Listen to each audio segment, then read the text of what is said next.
Hello friends, welcome और welcome back to my channel twisted कहानियां। मेरा नाम है कनिका।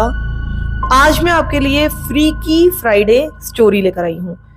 आपको शायद याद होगा, बहुत समय पहले मैंने आप लोगों को बताया था कि मेरे साथ खुद भी कुछ सुपर नेचुरल एक्सपीरियंसेस हुए हैं। ये एक्सपीरियंसेस मैं कभी ना कभी आपके साथ शेयर करूंगी, ये मैंने आप लोगों से कहा था। और मुझे ऐसा लगता है कि शायद सही समय आ गया है कि वो एक्सपीरियंसेस मैं आज आपको बताऊं। ये कोई एक स्टोरी नहीं है कि मैं आपको एक स्टोरी की तरह बता दूं, बल्कि बहुत सारी घटनाएं हैं जो कि हमारे फैमिली में हमारे साथ हुई थी। जिस घर में हम रहते थे उस घर में हुई थी। तो बहुत सारी डिफरेंट चीजें आज मैं आप लोगों को बताऊंगी। तो सीधे शुरू करती हूँ मैं अपना एक्सपीरियंस।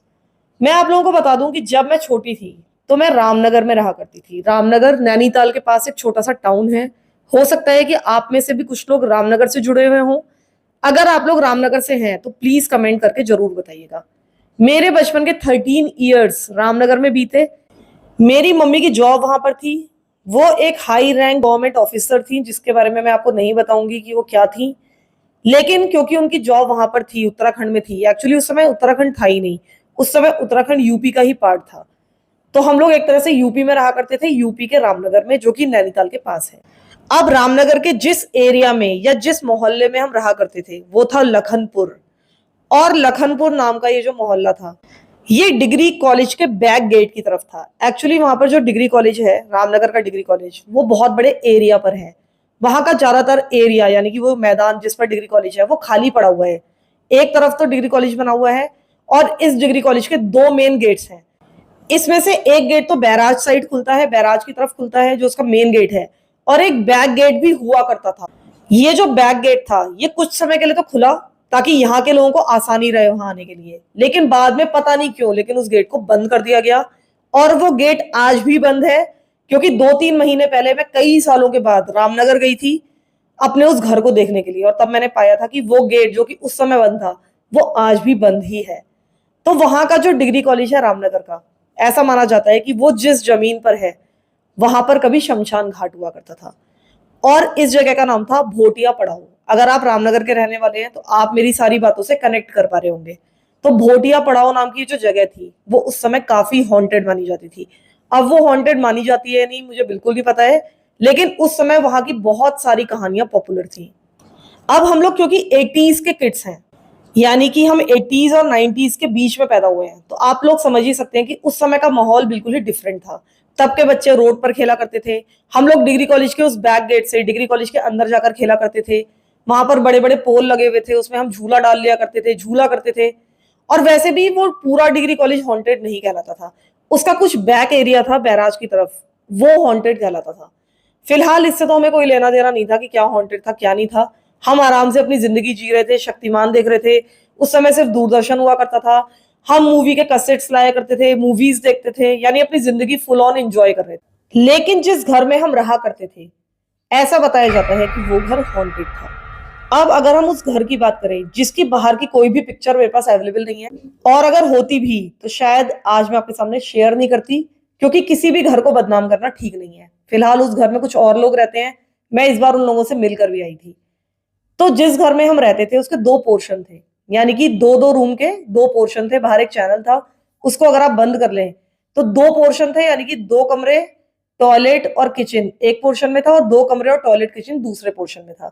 तो मम्मी बताया करती हैं, एक्चुअली हम उस समय बहुत ही छोटे थे, मैं और मेरी सिस्टर, मेरी एक ही सिस्टर है, और मेरे फादर बाहर जॉब करते थे। तो मैं, मेरी मम्मी और मेरी सिस्टर उस घर में रहा करते थे। तो पहले हम बैक वाले पोर्शन में रहते थे। हमें उस बैक वाले पोर्शन में रहने की कोई भी मेमोरीज नहीं है, कम से कम मुझे नहीं है, क्योंकि मैं काफी छोटी थी। तो उस पोर्शन में जब हम रहते थे तो मम्मी बताया करती हैं कि उन्हें अक्सर एक औरत दिखा करती थी। उन्हें एहसास होता था कि एक औरत है जिसका बहुत ही खतरनाक मुंह है, बहुत ही डरावना।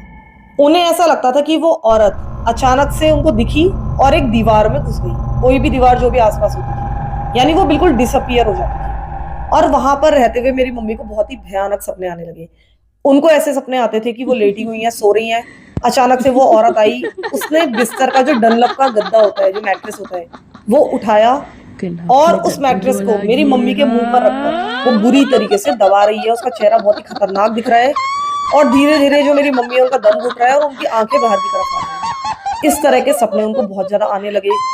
उनको उस घर में बहुत ज्यादा डर महसूस होने लगा।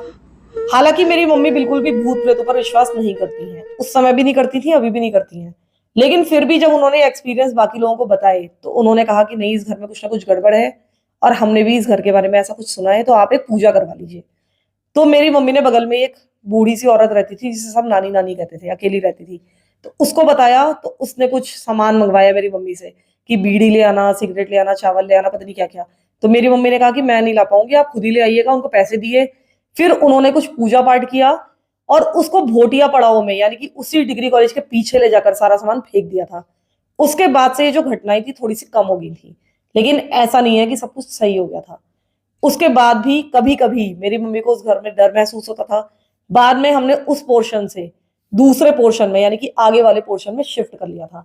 बाद में एक नई फैमिली उस पोर्शन में रहने के लिए आई और वो लोग बताया करते थे कि जो उनकी बीच वाली बेटी थी, जिसको उस समय हम लल्ली दीदी कहते थे, उनका नाम वैसे अनीता था। तो वो जो अनीता दीदी थी, जब भी वो अंदर वाले कमरे में सोती थी, हमेशा उनको वो औरत अपने सपनों में दिखाई देती थी। कभी कभी रात को आंखों के सामने भी दिखाई देती थी। वो कभी भी दिन में सोती नहीं थी, उनको हमेशा महसूस होता था कि इस घर में कोई है। ये एक्सपीरियंस वो हमारे साथ शेयर करती थी। अब हमारा क्या था कि हम उस पोर्शन से निकलकर उसी मकान के दूसरे पोर्शन में आ चुके थे, लेकिन उसके बाद भी हमको आगे चलकर उस घर में बहुत सारे हॉन्टेड एक्सपीरियंसेस हुए। हम उस घर में करीब 10 सालों तक रहे। क्यों रहे मुझे नहीं पता। हम अभी भी अपनी मम्मी से कहते हैं कि जब आपको पता था कि ये घर हॉन्टेड है तो आपने घर चेंज क्यों नहीं किया। वो खुद तो बहुत ज्यादा इन चीजों पर विश्वास नहीं करती थी, उन्हें लगता था कि गलतफहमी है, और इसी कारण से उन्होंने कभी भी घर चेंज करने की जहमत उठाई ही नहीं। और इस कारण से हमें भी बहुत सारे हॉन्टेड एक्सपीरियंसेस हुए। जैसे कि हमें उस घर में रात भर ईंटें सरकने की आवाजें सुनाई देती थी, छत के ऊपर लगता था कि कोई ईंटें खिसका रहा है। इसके अलावा वहां की जो दीवारें थी उनके अंदर लगता था कि कंचे गिर रहे हैं। रात रात भर इस तरह की आवाजें आती थी। अगर आप कोई कंचा थोड़ा ऊपर से, जमीन के ऊपर से नीचे की तरफ गिराते हैं तो एक बार वो टक करेगा, फिर टक टक टक टक करके गिरेगा, ऐसी आवाज आएगी। वैसी आवाजें रात रात भर उसकी दीवारों के अंदर से आती थी। हमें इतनी ज्यादा आदत पड़ गई थी कि हमें कुछ लगता ही नहीं था कि कुछ आवाजें आ रही हैं। अब सोचते हैं तो बहुत ज्यादा डर लगता है वो सारी चीजें सोचकर, लेकिन उस समय ऐसा लगता था कि ठीक है, नॉर्मली है। हाँ, ईंटें खिसकाना थोड़ा सा अननेचुरल लगता था कि इस समय तो छत पर कोई भी नहीं है तो ईंटें कौन खिसका रहा होगा, लेकिन कभी भी हिम्मत नहीं हुई कि हम उठकर ऊपर जाकर देख सकें। उस घर में लगातार मुझको डर महसूस होता था। अगर मैं कभी भी जमीन पर बैठती थी किसी भी चीज पर टिक कर जिसमें थोड़ा सा भी गैप हो, जैसे कि बिस्तर होता है आपका डबल बेड, उसमें थोड़ा सा नीचे गैप होता है खुला हुआ, अगर ऐसी जगह में मैं टेक लगाकर बैठती थी तो मुझे हर बार, यानी कि 100 में से 100 बार ऐसा महसूस होता था कि मेरी कमर को किसी ने छुआ है पीछे से। आपको ये बात बहुत ज्यादा फनी लग रही होगी, लेकिन वो जो डर था वो इतना ज्यादा मेरे दिमाग में बाद में बैठ गया कि मैं अभी भी कभी ऐसी जगहों पर नहीं बैठती हूँ। अगर बैठना पड़ता है तो मैं कोई ना कोई तकिया या कोई चीज लगाकर ही बैठती हूँ। मेरे दिमाग में अभी तक वो डर बना हुआ है। इसके अलावा उसी घर के पास जो ऊपर वाली सड़क थी, यानी कि ये तो एक पहाड़ी इलाका है, तो ये एक तरह से नीचे तराई में था हमारा घर और वहीं से माउंटेन शुरू होते थे, तो वहां से सड़क दिखती थी माउंटेनियस। तो उस सड़क से एक बार एक स्कूल बस नीचे गिर गई थी, ऐसा बताया जाता है। कोई स्कूल का टूर जा रहा था, उनकी स्कूल बस नीचे गिर गई थी और बहुत सारे बच्चे मारे गए थे। ऐसा बताया जाता है कि उन बच्चों की आत्माएं आज भी वहां पर घूम रही हैं। बहुत सारे लोग बताते थे कि उन बच्चों की आवाजें आज भी सुनाई देती हैं, और मैंने खुद अपने कानों से कम 3 या 4 बार रात को उन बच्चों की आवाजें सुनी है। अगर 2-3 बजे आपकी नींद खुलती है तो कई बार आपको उन बच्चों की आवाजें सुनाई देती थी उस समय। अब वो सुनाई देती हैं या नहीं देती मुझे नहीं पता, क्योंकि अब करीब 20 ईयर्स हो चुके हैं हमें वो जगह छोड़े हुए। अगर आप लोग उसी एरिया के रहने वाले हैं तो प्लीज बताइएगा कि इस तरह की स्टोरीज आपने सुनी है या नहीं सुनी है वहां के बारे में। क्या आपको ऐसा कोई हॉन्टेड एक्सपीरियंस है या नहीं है वहां का। लेकिन मुझे तो बहुत सारे एक्सपीरियंसेस हुए। एक बार मेरी एक स्कर्ट थी जो कि मुझे बहुत ज्यादा पसंद थी, मैं हमेशा उसको ही पहनना पसंद करती थी। डेनिम की स्कर्ट थी, और आपको पता ही है कि उस समय इस तरह के कपड़े बहुत ही कम मिलते थे लड़कियों के लिए। जनरली फ्रॉक वगैरह ही मिलती थी या फिर जीन्स पैंट, यही मिलता था। तो वो जो स्कर्ट थी मैं स्पेशली कहीं से खरीद कर लाई थी बाहर से, और मुझे बहुत पसंद थी। लेकिन पता नहीं कैसे, लेकिन वो स्कर्ट कई जगह से फट गई थी। मतलब ऐसी फट गई थी कि आप उसे सिल नहीं सकते। वो उधड़ी नहीं थी, पूरी तरह से फट चुकी थी। तो मैंने उस स्कर्ट को ऐसे कहीं ठूस कर रख दिया था कि चलो ये तो बेकार हो गई। लेकिन करीब 1 या 1.5 साल बाद अचानक से वो स्कर्ट मुझे कहीं पर पड़ी हुई मिली। मैंने उसको निकाला और वो स्कर्ट मुझे आज भी याद है, और अभी भी बताते हुए मेरे रोंगटे खड़े हो जाते हैं कि वो स्कर्ट पूरी तरह से इंटैक्ट थी, पूरी तरह से सिली हुई थी, और ऐसा नहीं था कि कोई स्कर्ट को सिल सकता था बिना निशान के, क्योंकि वो उधड़ी नहीं थी, वो जगह जगह से पूरी फट चुकी थी, लेकिन वो पूरी तरह से सही सलामत थी, एकदम सही। और मेरी इतनी हिम्मत भी थी कि उसके बाद भी मैं उस स्कर्ट को पहनती रही, लेकिन मुझे पता था कि ये कोई ना कोई चमत्कार है, ऐसा नहीं हो सकता। लेकिन शायद हमें इतना ज्यादा उस हॉन्टेड घर में रहने की आदत पड़ गई थी कि हमें इन चीजों से फर्क ही नहीं पड़ता था। इसके अलावा एक और मेन एक्सपीरियंस था जो कि मुझे हमेशा याद आता है वहां का, वो ये था कि उस दिन मैं घर पर अकेली थी और हमारा फ्रिज रखा हुआ था। वहां से मैं पानी लेने के लिए जा रही थी। तो जब मैं फ्रिज की तरफ बढ़ रही थी ग्लास लेकर, तो अचानक से मुझे महसूस हुआ कि मेरी चप्पल के नीचे से, यानी मेरे पैर के नीचे से, फर्श के नीचे से टक टक की आवाज आ रही है, जैसे कोई कंचा लेके हाथ में ऐसे नीचे से कट कट कर रहा हो पैर के नीचे। मुझे विश्वास ही नहीं हुआ कि ये हो क्या रहा है। मैं रुककर देखने लगी। फिर मैंने दूसरा कदम रखा धीरे से, तो मेरे उस कदम के नीचे अब खट खट की आवाज आई। अब मैं बहुत ज्यादा ऑब्वियसली घबरा गई। फिर मैंने तीसरा कदम रखा और तीसरे कदम के नीचे से भी सेम आवाज आई, जैसे कि कोई फर्श के नीचे एग्जैक्ट एम करके मेरे पैरों के नीचे खट खट कर रहा हो। उसके बाद तो मेरी हिम्मत ही नहीं हुई चौथा कदम रखने की। मैं सीधे पलटी और वहां से बाहर भाग गई। फिर बाद में ये सारी चीजें मैंने अपनी फैमिली से शेयर की, अपनी मम्मी को बताई, लेकिन वो कुछ भी मानने के लिए तैयार नहीं थी। वो कुछ भी नहीं मानती थी। उन्हें ऐसा लगता था कि बस हमें ऐसे ही कुछ भी फील होता रहता है, बच्चे हैं कुछ भी बोल रहे हैं।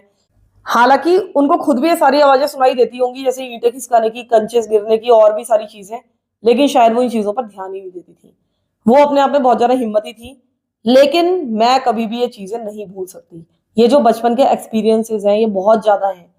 और मुझे आश्चर्य तब हुआ जब इसके कई सालों के बाद, कम से कम 10-15 सालों के बाद, एक बार मैं अपनी सिस्टर से उसी घर के बारे में बात कर रही थी, क्योंकि उसको भी सारे एक्सपीरियंसेस हुए हैं। लेकिन कई बार वो हमारे साथ नहीं रही, कई बार वो अपने ननिहाल चली गई रहने के लिए, कभी पापा के पास चली गई। तो कई बार ऐसा भी हुआ कई सालों तक कि मैं और मेरी मम्मी अकेले उस घर में रही। तो उसको एक्सपीरियंसेस थोड़े से कम रहे होंगे। लेकिन जब उस दिन हम उस घर के बारे में बात कर रहे थे आपस में, तब हम दोनों ही आश्चर्यचकित रह गए जब वो फ्रिज के सामने कदम वाली बात सामने आई। उसने मुझे, जब मैंने आधी घटना बताई तो उसने उस घटना को पूरा किया, क्योंकि उसके साथ भी सेम एक्सपीरियंस हुआ था। जब वो फ्रिज की तरफ जा रही थी तो जहां जहां वो कदम रख रही थी उसके नीचे से जैसे कोई कंचा हाथ में लेकर नीचे से टक टक कर रहा हो, ऐसी आवाज उसको महसूस हुई थी। वो खुद भी बहुत ज्यादा घबरा गई थी और फ्रिज तक नहीं गई थी, वापस लौट गई थी। ये बात उसने भी मुझे बताई और तब मुझे पूरा यकीन हो गया कि कुछ ना कुछ बहुत ज्यादा उस घर में गड़बड़ था। पता नहीं क्यों, लेकिन हम उस घर में 10 सालों तक रहे, जब तक मेरी मम्मी का ट्रांसफर नहीं हो गया। मुझे ऐसा लगता है कि जब हम ऐसे घरों में रहते हैं या हम बहुत ज्यादा हॉरर चीजें देखते हैं, हॉरर मूवीज देखते हैं बचपन से, जो कि हम देखते थे, हॉरर किताबें पढ़ते हैं, तो हमारे दिमाग पर कहीं ना कहीं असर होता है। क्योंकि मैं आज भी बहुत ज्यादा डरपोक हूँ। मुझे आज भी बहुत ज्यादा डर लगता है, अकेले रहने में डर लगता है। हालांकि मैं रह लेती हूँ, लेकिन मैं बहुत ज्यादा डरते डरते रहती हूँ। तो इस तरह की चीजों से अपने बच्चों को दूर रखना चाहिए। कम से कम अपने बच्चों को चेक करना चाहिए कि वो 12 या 13 साल की उम्र तक, या 14-15, जितना आप कर सकें, उस उम्र तक बच्चों को कभी भी हॉरर कंटेंट ना देखने दें। मेरे काफी सारे जान पहचान के बच्चे हैं, मेरे रिलेटिव्स के बच्चे हैं, जो बहुत ज्यादा डरपोक हैं। और ऐसा इसलिए है क्योंकि वो हॉरर कंटेंट कंज्यूम करते हैं, जो कि हम भी किया करते थे। हम उस समय जी हॉरर शो देखते थे, हॉरर मूवीज देखते थे। हमें बहुत ही ज्यादा शौक था इस तरह की चीजों को कंज्यूम करने का। और मुझे ऐसा लगता है कि हमारे पेरेंट्स भी कभी चेक नहीं करते थे कि हम क्या पढ़ रहे हैं। उन्हें लगता था कि ठीक ही तो है, कौन सा भूत सच में होता है, तो कोई बात नहीं, पढ़ भी लेंगे तो क्या हो जाएगा। लेकिन इन सारी चीजों से बहुत ज्यादा फर्क पड़ता है। जितना ज्यादा आपका बच्चा ये सब पढ़ेगा, उतना ही ज्यादा वो डरपोक बनेगा। शायद लोगों को ऐसा लगता है कि इस तरह की चीजें देखकर उनका बच्चा बहादुर बनेगा, लेकिन ऐसा बिल्कुल नहीं होता। बिल्कुल इसका उल्टा होता है। वो ये मानने लगता है कि ये चीजें वाकई में होती हैं। और जो बच्चे ये सब नहीं देखते हैं वो जनरली भूतों पर विश्वास भी नहीं करते हैं। जो लोग ये ज्यादा चीजें देख रहे हैं वो ही ज्यादा भूतों पर विश्वास कर रहे हैं। इसीलिए मुझे ऐसा लगता है कि बड़े होकर मैं हॉरर स्टोरीज, क्राइम स्टोरीज, इन सारी चीजों की तरफ ज्यादा झुक गई। मुझे ये सारी चीजें सुनने में, पढ़ने में बहुत ज्यादा मजा आने लगा। तो ये तो थे मेरे एक्सपीरियंसेस। इसके अलावा मेरी मौसी के साथ भी कुछ घटनाएं हुई थी, इस घर में भी और एक दूसरे घर में भी। मैं उसके बारे में भी आप लोगों के साथ बात करना चाहूंगी। वो बहुत ही खतरनाक घटना है, जो कि हमारे पीछे वाले पोर्शन में, जब हम पीछे वाले पोर्शन में रहते थे, जहां पर वो औरत दिखाई देती थी मेरी मम्मी को, उस घर में हुई थी। वो घटना भी मैं आपको सुनाना चाहूंगी। इसके अलावा भी उनके कुछ और हॉन्टेड एक्सपीरियंसेस थे। जब वो नैनीताल में रहा करती थी, वहां भी उनके साथ कुछ हुआ था, वो भी मैं आपको एक साथ बताऊंगी इसके नेक्स्ट पार्ट में। आप लोग मुझे बताइएगा कि मेरा ये हॉन्टेड एक्सपीरियंस आपको कैसा लगा। इसके अलावा अगर आप लोगों के भी कुछ हॉन्टेड एक्सपीरियंसेस हैं तो प्लीज मुझे बताइए। मैं सब लोगों के साथ आपके एक्सपीरियंसेस को अपने शब्दों में शेयर करूंगी और आपका नाम भी मैं यहाँ पर डिक्लेयर करूंगी अगर आप चाहें। तो फिलहाल के लिए इतना ही। आप लोग प्लीज मुझे बताइए कि मेरी ये स्टोरी आपको कैसी लगी। हो सकता है आपको इंटरेस्टिंग ना लगी हो, आपको लगा हो शायद कि ये तो बस कुछ बेकार की घटनाएं हैं जो ये हमको स्टोरी के रूप में बता रही है। तो ऐसा नहीं है, क्योंकि ये मेरे साथ खुद हुई है, इसलिए मुझे तो ये काफी खतरनाक लगती है। हो सकता है आपको ना लगी हो, लेकिन मेरे एक्सपीरियंस को सुनने के लिए थैंक यू सो मच, क्योंकि आज आप लोगों के साथ शेयर करके मुझे काफी अच्छा लग रहा है, काफी रिलीव्ड महसूस हो रहा है। और अगर आप रामनगर से हुए तो मुझे और ज्यादा खुशी होगी ये जानकर कि आप लोग रामनगर से इस घटना को सुन रहे हैं, क्योंकि मुझे ऐसा लगता है कि आप लोग मेरी स्टोरी से हो सकता है रिलेट कर पाए। तो फिलहाल के लिए इतना ही। Thank you so much for listening to my experience, for listening to my stories. Thank you so much.